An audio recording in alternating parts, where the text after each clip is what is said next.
चलो अब अगला अभ्यास शुरू करते हैं। प्रश्नावली 4B, नोट लिखना प्रारंभ करो इसका। द्विघात समीकरण का व्यापक रूप।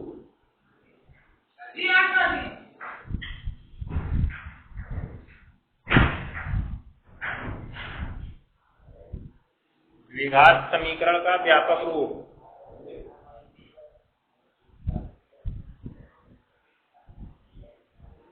ओके, हेडिंग लिख लिए। अब देखो इसके अंदर, अब एक चीज बताओ, द्विघात बहुपद का व्यापक रूप हम लोग क्या पढ़े थे? ax² plus bx plus c। तो अगर द्विघात समीकरण का व्यापक रूप पता करना है तो क्या करना होगा? dp के बराबर क्या कर देना होगा?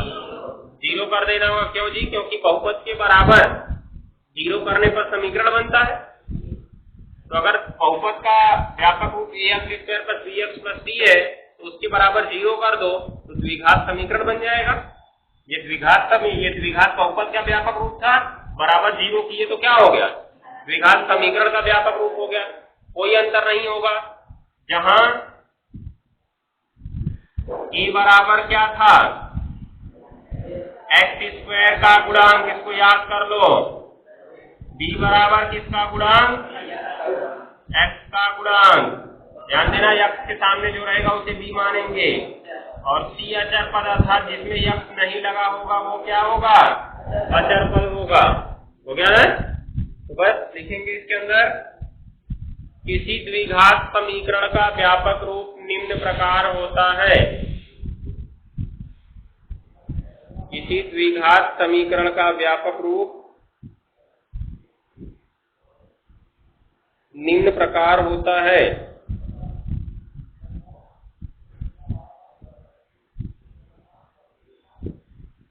किसी द्विघात समीकरण का व्यापक रूप निम्न प्रकार होता है। हो गया? इसको लिख लो, ax² plus bx plus c बराबर 0, जहां a बराबर x² का गुणांक, b बराबर x का गुणांक, c बराबर अचर पद।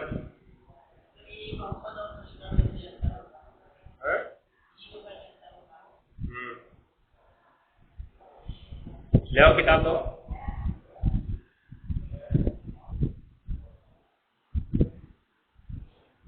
हो गया जी? अब हेडिंग लिखो।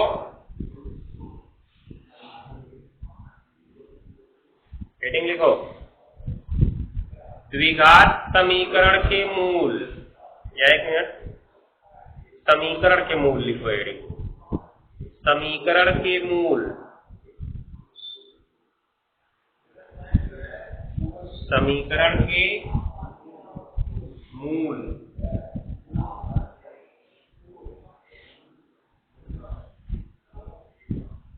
ये roots of equation.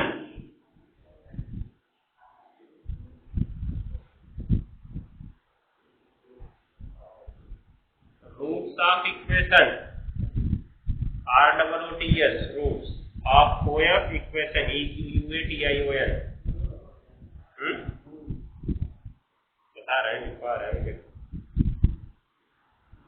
Roots of equation हो गया ना? अब देखो, जब इसके बराबर 0 नहीं था तो ये क्या है? बहुपद।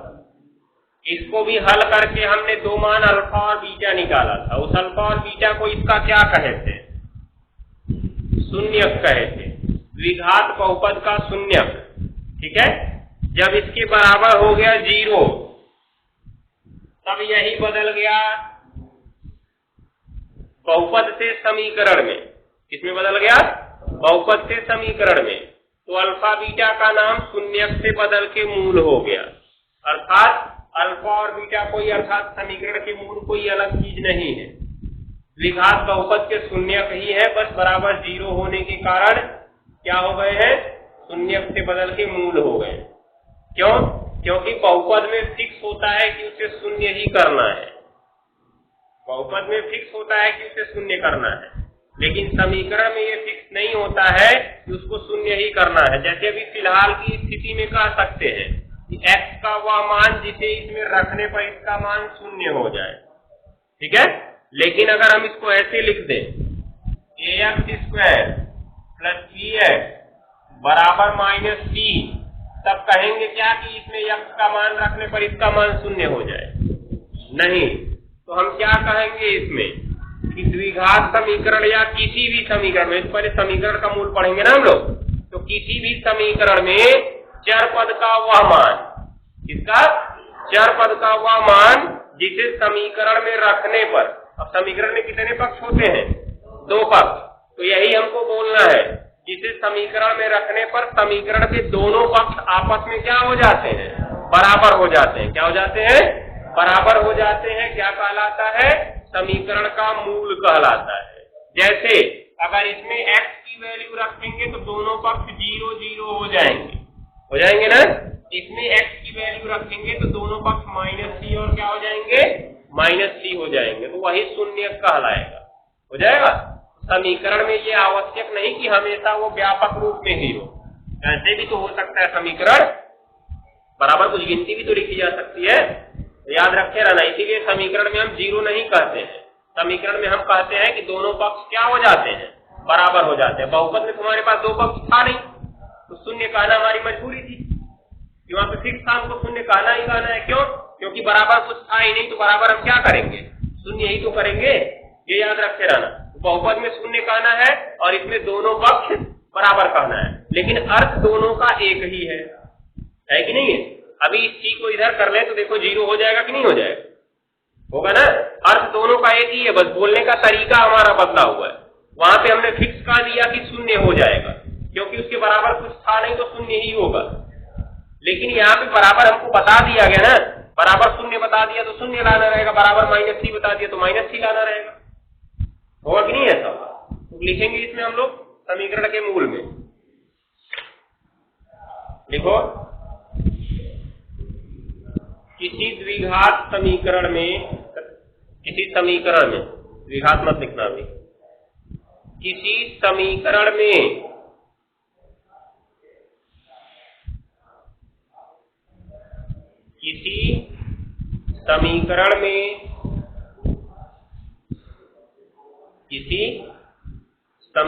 में हो गया चर पद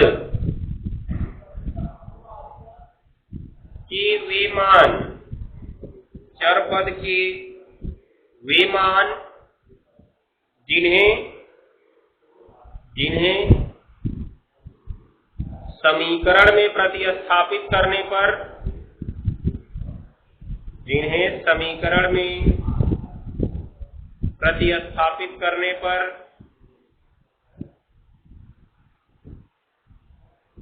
समीकरण में प्रतिस्थापित करने पर समीकरण के दोनों पक्ष, प्रतिस्थापित करने पर समीकरण के दोनों पक्ष,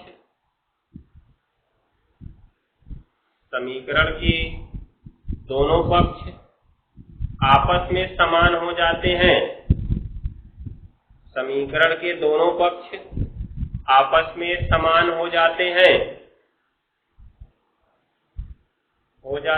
क्या कहलाता है?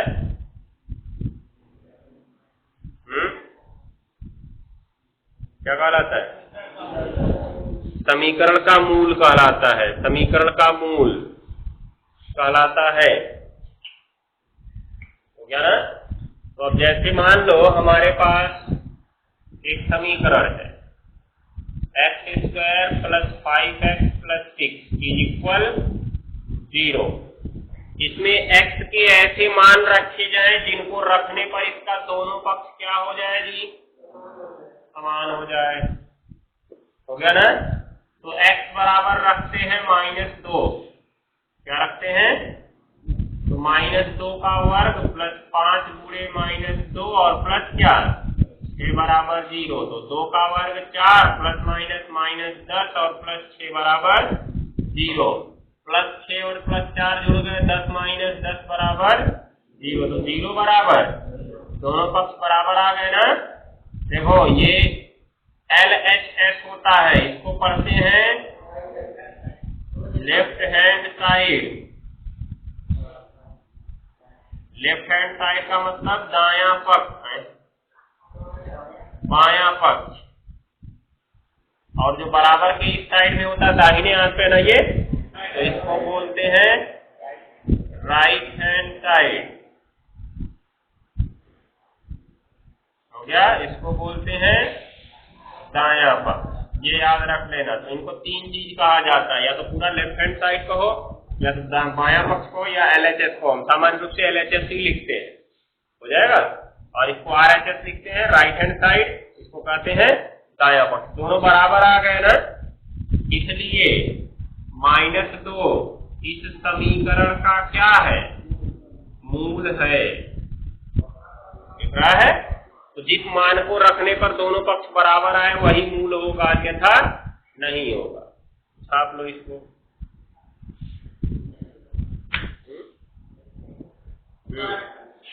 हाँ, जैसे छाप लो।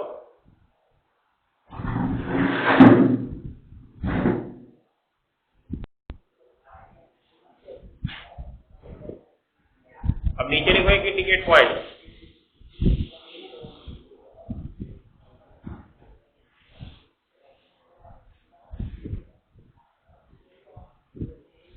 Indicate point. जितने घात का समीकरण होता है उसके उतने मूल होते हैं।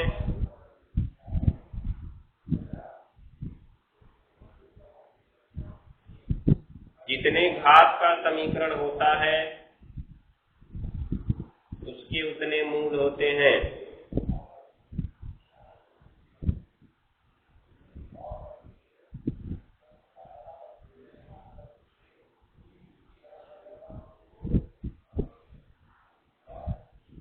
जितने घात का समीकरण होता है उसके उतने मूल होते हैं, ये ध्यान में रखना है। जैसे लिखो, जैसे जैसे द्विघात समीकरण के 2 मूल होते हैं। जैसे शून्य के बारे में पढ़े थे ना, जितने घात का शून्य होता है उसके, ये जितने घात का बहुपद होता है उसके उतने शून्य होते हैं। क्या लिखे? द्विघात समीकरण के 2 मूल होते हैं, जिन्हें क्रमशः अल्फा और बीटा, जिन्हें क्रमशः अल्फा और बीटा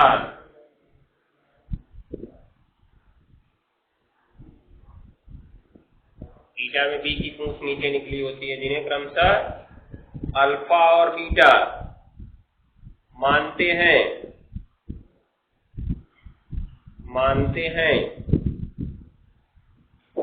हो गया? नीचे लिखना इसी प्रकार, लाइन छोड़ के लिखना इसी प्रकार त्रिघात समीकरण के 3 मूल, त्रिघात समीकरण के 3 मूल अल्फा, बीटा और गामा होते हैं। त्रिघात समीकरण के 3 मूल अल्फा, बीटा और गामा होते हैं। और गामा, अल्फा बीटा हो गया और गामा, ये वाई का बिगड़ा हुआ रूप, एक पूंछ इधर, एक पूंछ इधर, एक पूंछ नीचे, चारों तरफ वाई की पूंछ निकाल दो बस।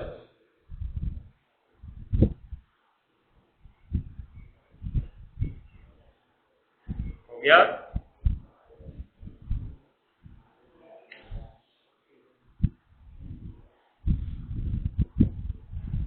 त्रिघात समीकरण के 3 मूल अल्फा, बीटा और गामा होते हैं। हो गया ना? ये चीज को ध्यान में रखना है। ये सब दूसरे पाठ में बताया गया था, जो वहां पे शून्य बताया गया था वही यहाँ पे मूल है। हो गया? तो नीचे लिखो। अब हमको ये चैप्टर का नाम क्या है? द्विघात समीकरण है ना, तो उसी के बारे में अध्ययन करना है, उन्हीं के मूलों को ज्ञात करना है, उन्हीं के मूलों पर जो क्रियाएं होती हैं उनको करना है। ठीक है, तो सबसे पहले हेडिंग लिखो, द्विघात समीकरण के मूल ज्ञात करना। द्विघात समीकरण के मूल ज्ञात करना।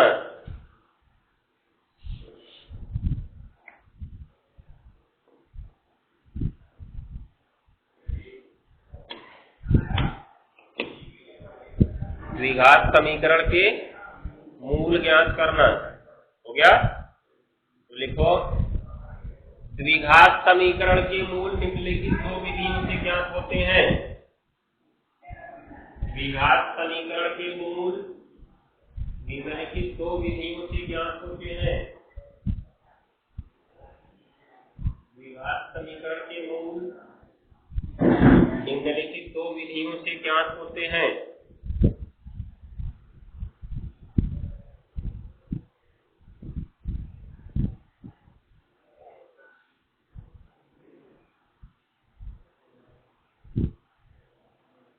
द्विघात समीकरण के मूल निम्नलिखित दो विधियों से ज्ञात होते हैं। हो गया। नंबर 1, मध्यपद विभाजन विधि। नंबर 1, मध्यपद विभाजन विधि। मध्यपद विभाजन विधि। नंबर 2, श्रीधराचार्य विधि। श्रीधराचार्य।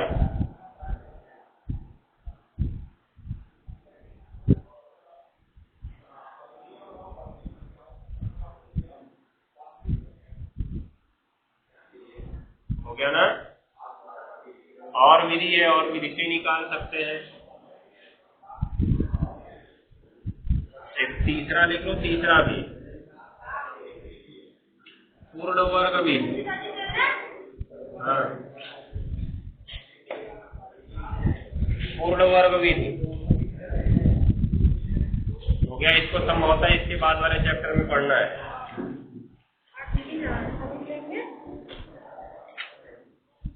हो गया ना, लिख लिए। चलो अब पहली विधि पे ध्यान देते हैं, मध्यपद विभाजन विधि। हेडिंग लिखो, मध्यपद विभाजन विधि।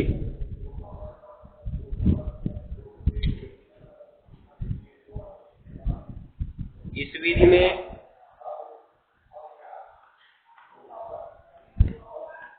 इस विधि में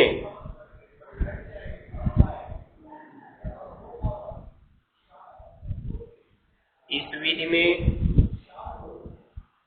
हो गया। सर्वप्रथम द्विघात समीकरण को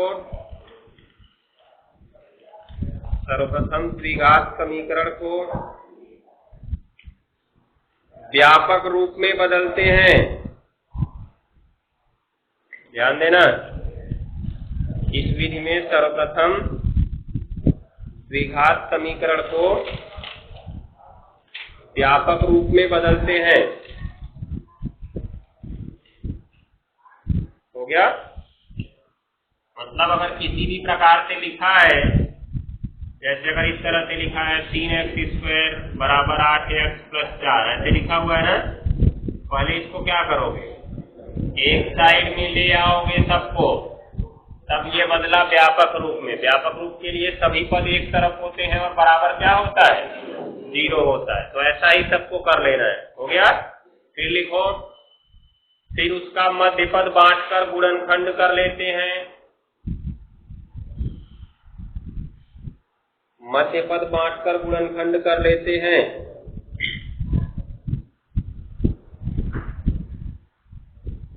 मध्यपद बांटकर गुणनखंड कर लेते हैं।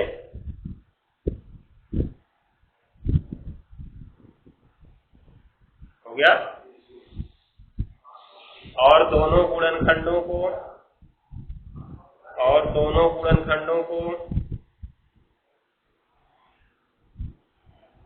0 के बराबर मानकर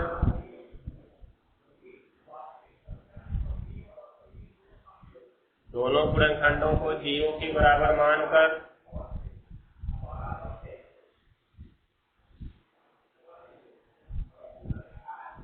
दोनों गुणनखंडों को 0 के बराबर मानकर हो गया x का मान प्राप्त करते हैं, या चर पद x का मान लिखना, मानकर चर पद x का मान प्राप्त करते हैं। चर पद कोई भी हो सकता है, सामान्य रूप से हम x मानते हैं। चर पद x का मान ज्ञात करते हैं, हो गया। जो द्विघात समीकरण के मूल अल्फा और बीटा होंगे, जो द्विघात समीकरण के मूल अल्फा और बीटा होंगे,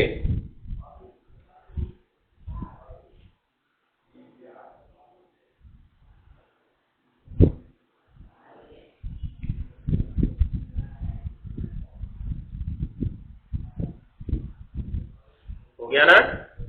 और एक एग्जाम्पल लिखो, देखो द्विघात समीकरण द्विघात समीकरण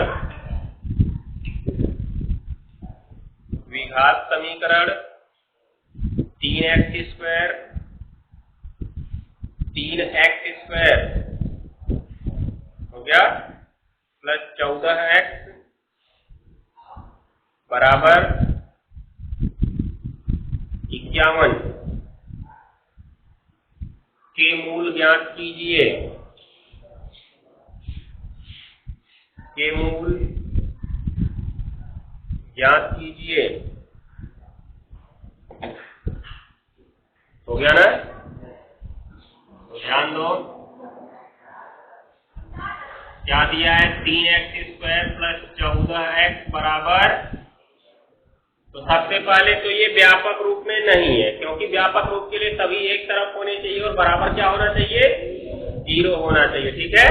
तो इसको पहले लिखो, क्या करने पर, व्यापक रूप में बदलने पर। तो इसको व्यापक रूप में बदलोगे तो क्या होगा, 3x² प्लस 14x माइनस 51 = 0। अब इसका मध्य पद बांटकर गुणनखंड करना है, तो अभी ध्यान से देख लो मध्य पद कैसे बांटते हैं, कल के सवाल में बताए थे। मध्य पद बांटने के लिए सर्वप्रथम 2 संख्याएं ऐसी लेनी है, क्या लेना है, 2 संख्याएं इस प्रकार लेनी है कि गुणा करने पर, क्या करने पर जी, गुणा करने पर किनारे वाले पदों का गुणनफल। किनारे वाले पद कौन कौन से, 17 बोले थे कि 51 बोले थे, 51 बोले हैं, तो नहीं शादी होगी, 17 करो, इसको नहीं तो आएगा नहीं, करो नहीं जाएगा।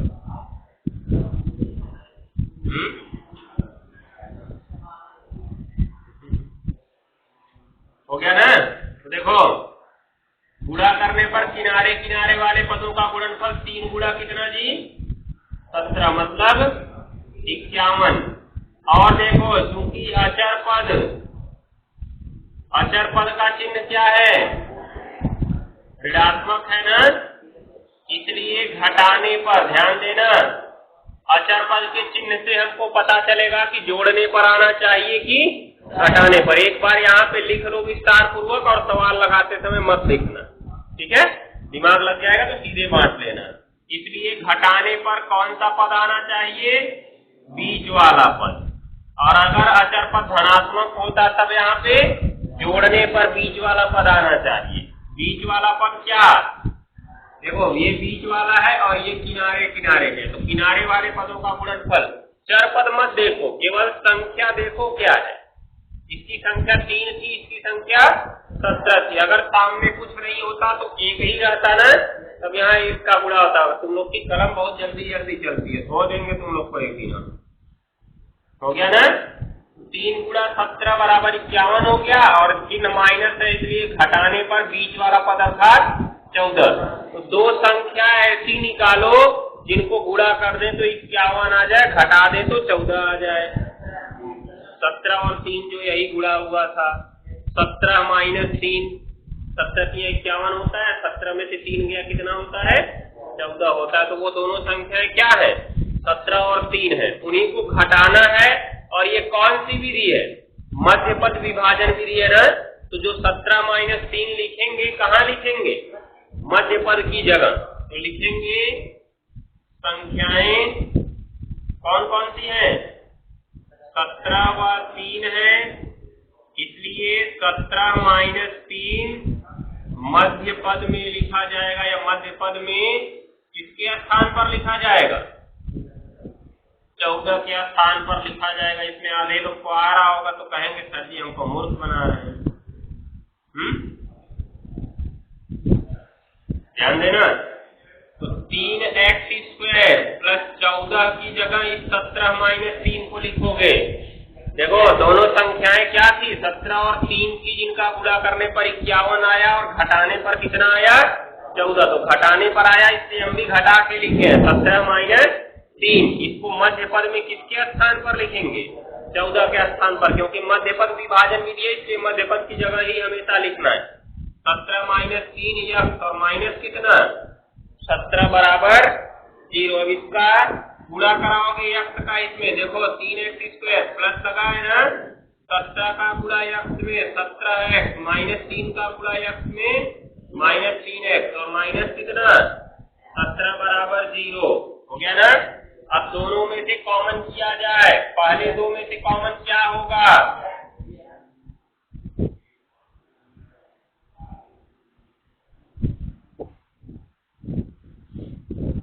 पहले दोनों में से x कॉमन होगा तो बचेगा, देखो x निकल गया तो 3x बचा रहेगा, इसका एक ही x तो बाहर निकाले हो, दूसरा x बचा रहेगा, प्लस इसमें एक जो x था निकल गया तो केवल क्या बचेगा, 17। उसके बाद माइनस लगेगा, इसमें x है क्या, दोनों में नहीं है। क्या कोई ऐसी संख्या है जिसके पहाड़े में दोनों आते हैं,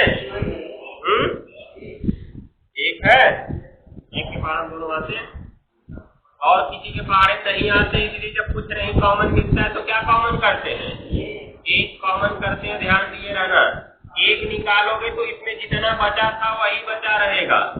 यहाँ पे तुमने माइनस बाहर कॉमन किया ना, जो चिन्ह रहता है वही यहाँ लगाते, ध्यान देना। माइनस जब बाहर कॉमन कर रहे हो तो अंदर का चिन्ह बदल जाएगा, माइनस से क्या होगा प्लस, और बराबर क्या, देखो 3x प्लस 17, 3x प्लस 17 दोनों में दिख रहा है ना, उसको एक बार लिख दो तो दूसरे में बच जाएगा x माइनस 1 बराबर 0। तो एक बार ही देखो 3x प्लस 17 के बराबर 0 करो, 3x बराबर माइनस 17 होगा, प्लस 17 उधर जाके माइनस 17, फिर क्या होगा जी,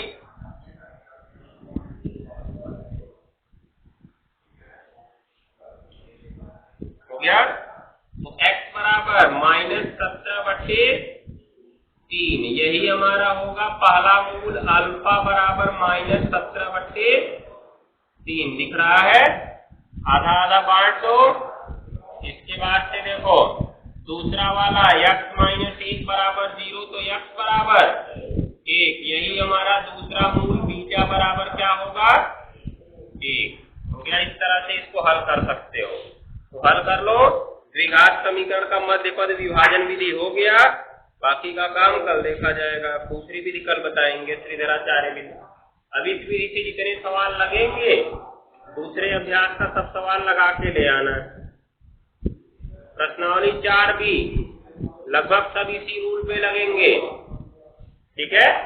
सबका मध्य पद बांट कर गुणनखंड करना है।